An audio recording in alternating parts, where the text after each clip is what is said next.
Hello guys, আজকে আমরা যাচ্ছি বুমলা পাশে চায়না বর্ডার দেখতে। দেখুন গায়ে কত সুন্দর পাহাড়ে বরফ জমে আছে, কত সুন্দর লাগছে দেখতে। আর কিন্তু বলতে বলতে আমরা চায়না বর্ডারের আশেপাশে চলেও এসেছিলাম।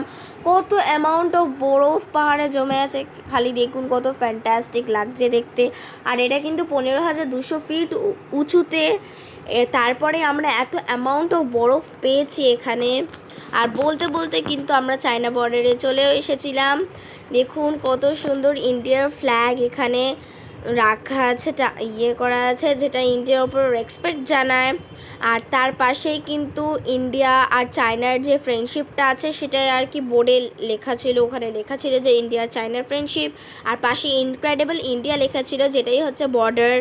আর তার পাশে যারা লোকরা ভিড় করে আছে, সেখানে আমাদের আর্মি বলছিল যে কবে কোন সৈনিক মারা গেছে আর কবে ইন্ডিয়া আর চায়নার ভিতরে ডেট হয়েছে, মানে মিটিং হয়েছে, সেটাই দেখাচ্ছে। আজকে এত পর্যন্তই, বাই।